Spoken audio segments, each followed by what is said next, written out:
There's a bush that produces honey without a single bee, not honey flavoring created in a laboratory, not artificial sweetener manufactured from chemicals, not something that tastes vaguely similar if you close your eyes and imagine really hard. Actual golden, thick, naturally sweet nectar that pours like honey, tastes like honey, and preserves like honey has preserved food for thousands of years. Produced entirely by a plant growing quietly in ordinary soil, this bush has been making honey for millions of years before bees even existed on this planet. The sweetness comes from the flowers, the leaves, and the stems alike. Every part of this remarkable plant produces natural sugars so concentrated that indigenous people called it the honey bush, long before European languages had words to describe what they were witnessing. One mature plant produces more sweetener annually than 10 active beehives, not through complex processing, not through expensive equipment. The plant simply grows, flowers, and offers its sweetness to anyone who knows how to harvest it. The Khoisan people of South Africa discovered this bush thousands of years ago. They built their entire sweetener tradition around it. They never needed to domesticate bees, build hives, or risk stings. They simply walked into the mountains, harvested the bush, and brought home honey. Then the global honey industry discovered that this plant existed. A bush that replaces beehives threatens a $40 billion industry.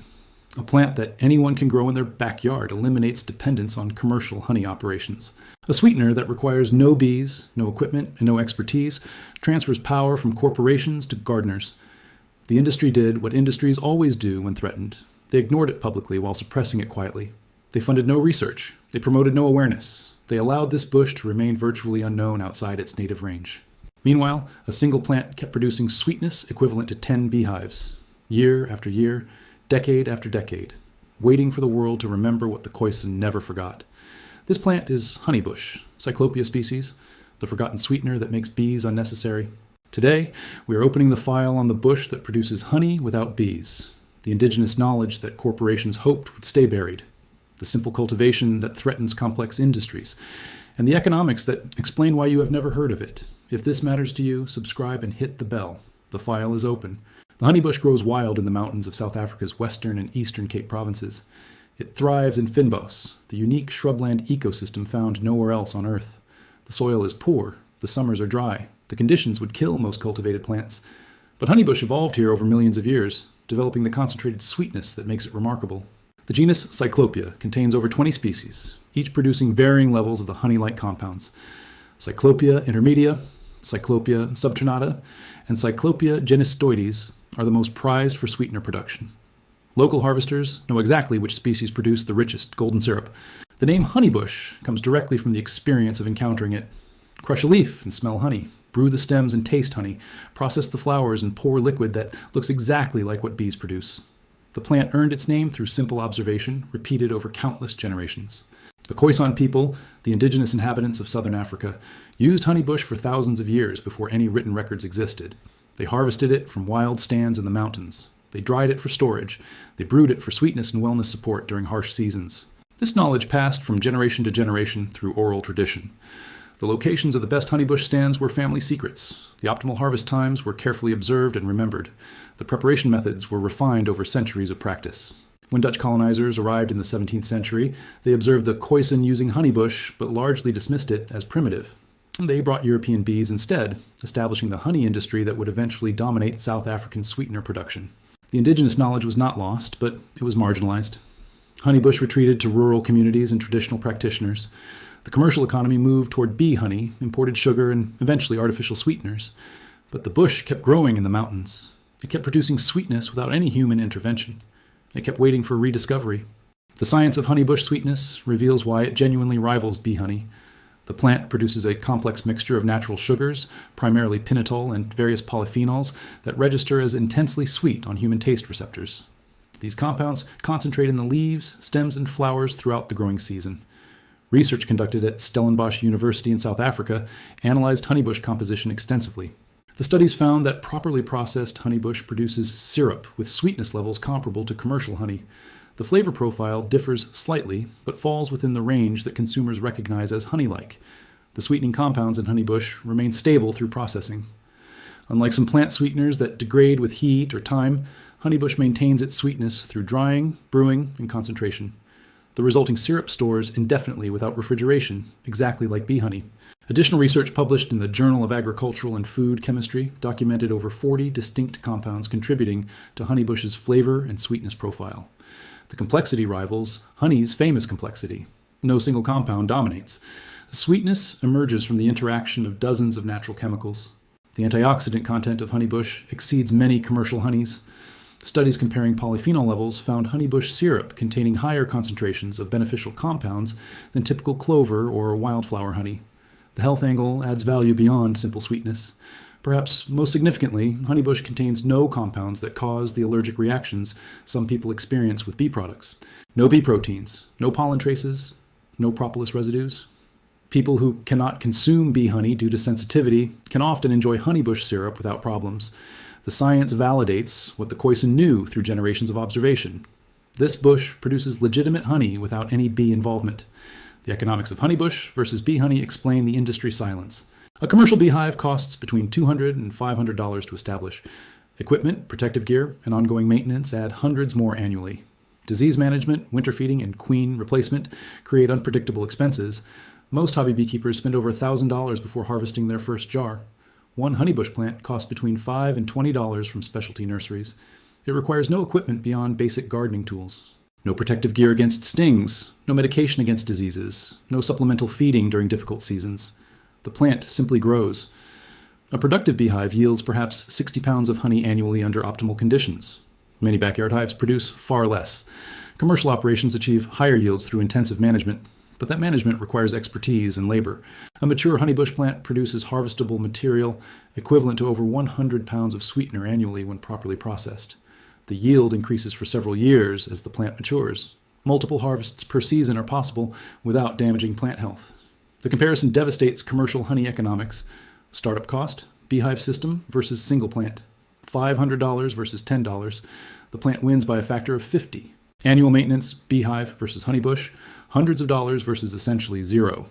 The plant requires only occasional watering during establishment. Risk, beehives face colony collapse, disease, pesticide exposure, and climate sensitivity. Honeybush faces minimal pest pressure, tolerates drought once established, and recovers readily from harvest stress. Yield, comparable sweetener production with fraction of the input costs. Any industry facing this comparison would suppress the competitor.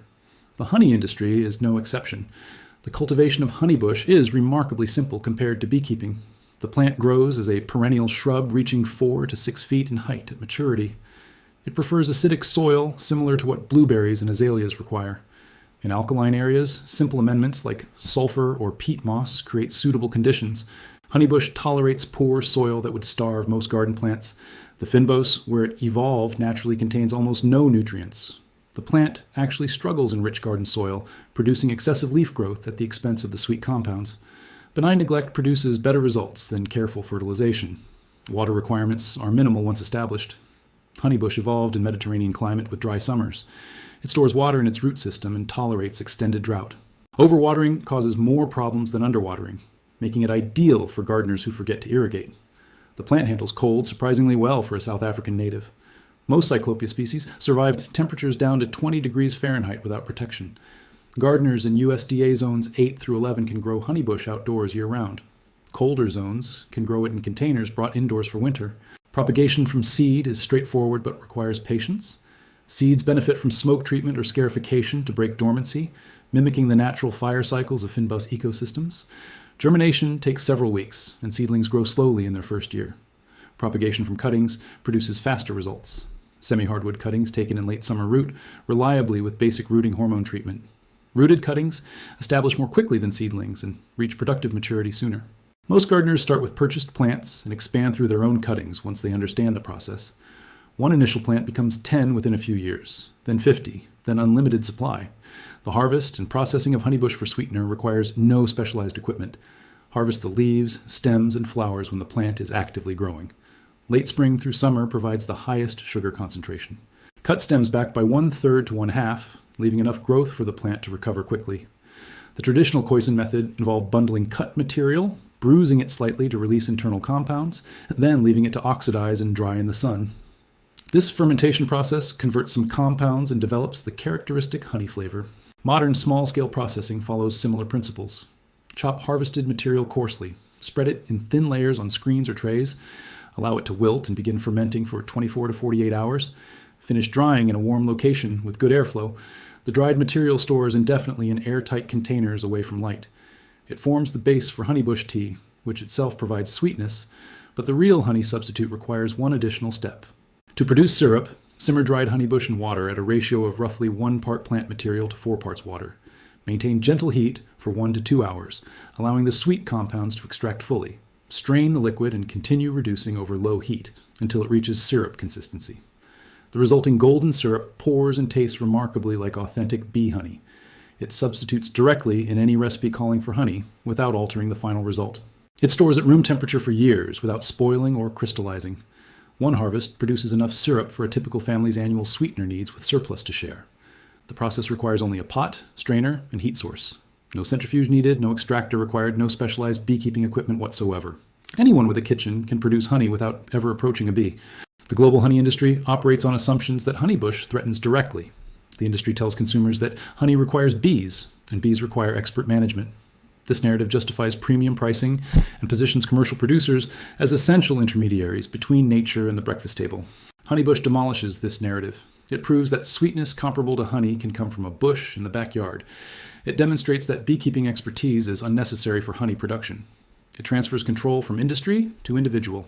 The $40 billion global honey market depends on consumers believing they cannot produce their own sweetener. Every jar sold assumes that the buyer lacks alternatives. Honeybush provides an alternative that almost anyone can implement. The industry response has been strategic silence. No major honey producer mentions honeybush in their marketing. No industry publication explores it as a competitor. No trade association acknowledges that bee-free honey production is possible. This silence extends to regulatory categories. Honeybush syrup cannot legally be labeled as honey in most jurisdictions because regulatory definitions require bee involvement. The definitions protect commercial honey from competition that might otherwise take market share. Research funding follows similar patterns. Studies on honeybush wellness benefits receive modest support. Studies on honeybush as a honey replacement receive almost nothing. The comparison that threatens industry remains unexplored in peer-reviewed literature. The suppression is passive rather than active. No conspiracy meeting decided to hide honeybush from the world. Instead, economic incentives align to ignore it. Nobody with money to spend benefits from promoting it, so nobody promotes it. The wellness traditions surrounding honeybush extend beyond simple sweetness. The Khoisan used honeybush for respiratory comfort during seasonal challenges. They prepared it for digestive ease after difficult meals. They gave it to new mothers during recovery. They trusted it as a general wellness supporter for all ages. Modern research has begun validating these traditional applications. Studies published in the South African Journal of Botany documented compounds in honeybush that support respiratory comfort. The mechanisms align with what traditional users observed over centuries. Research from the South African Medical Research Council explored honeybush's effects on metabolic processes. The findings suggested potential benefits for blood sugar management and metabolic wellness. The plant appears to offer more than empty sweetness. The antioxidant activity of honeybush exceeds green tea in some measurements. The polyphenol content supports cellular wellness throughout the body. The plant provides sweetness while simultaneously delivering beneficial compounds. This combination of sweetness and wellness benefit distinguishes honeybush from both honey and artificial sweeteners. Honey provides some beneficial compounds, but also significant sugar impact. Artificial sweeteners provide sweetness with questionable additive effects. Honeybush provides sweetness with documented beneficial compounds. The traditional knowledge, once again, anticipated what science later confirmed. The Khoisan were not choosing honeybush merely because it was sweet. They were choosing it because it supported overall wellness while satisfying the human desire for sweetness. The future of honeybush depends on gardeners willing to grow what industry ignores. Commercial production of honeybush exists in South Africa, but remains tiny compared to its potential. Most production serves the tea market rather than the sweetener market. The syrup that could replace honey receives minimal commercial attention. This situation creates opportunity for home gardeners and small-scale producers. The plant is available from specialty nurseries worldwide. The knowledge for cultivation and processing exists in books, articles, and online communities. Everything needed to produce bee-free honey is accessible today. The obstacle is awareness. Most people have never heard of honeybush. They do not know that honey without bees is possible. They assume that sweetness requires either commercial sugar, commercial honey, or artificial alternatives. The bush that challenges all three remains invisible. Every gardener who plants honeybush helps break this invisibility. Every jar of homemade honeybush syrup demonstrates what industry hopes people never learn. Every conversation about bee-free honey spreads knowledge that economic interests have worked to suppress. The plant is not difficult to grow. The process is not complicated to master. The results are not inferior to commercial honey. The only barrier is the awareness that this alternative exists. You now have that awareness. The choice between industry dependence and garden independence extends beyond sweetener production. Honey represents a model where natural sweetness requires expert intervention, specialized equipment, and ongoing expense. Beekeeping is genuinely rewarding for those who pursue it, but it is not accessible to everyone. Physical limitations, fear of stings, housing restrictions, and simple lack of interest exclude many people from beehive ownership. Honeybush represents a different model, natural sweetness from a plant that asks only for soil, water, and occasional harvest. No expertise required beyond basic gardening, no equipment beyond what every kitchen already contains, no barriers beyond the initial decision to plant. The two models produce comparable sweetness. They support similar culinary applications. They store with similar stability. The end product satisfies the same human desires. But one model creates dependence on commercial supply chains. The other creates independence through personal production. One model generates profit for industry. The other keeps value in the household. One model requires purchasing equipment that benefits manufacturers. The other requires purchasing nothing beyond the initial plant. The patterns repeat across every industry that positions itself between people and their basic needs: food, shelter, health, energy.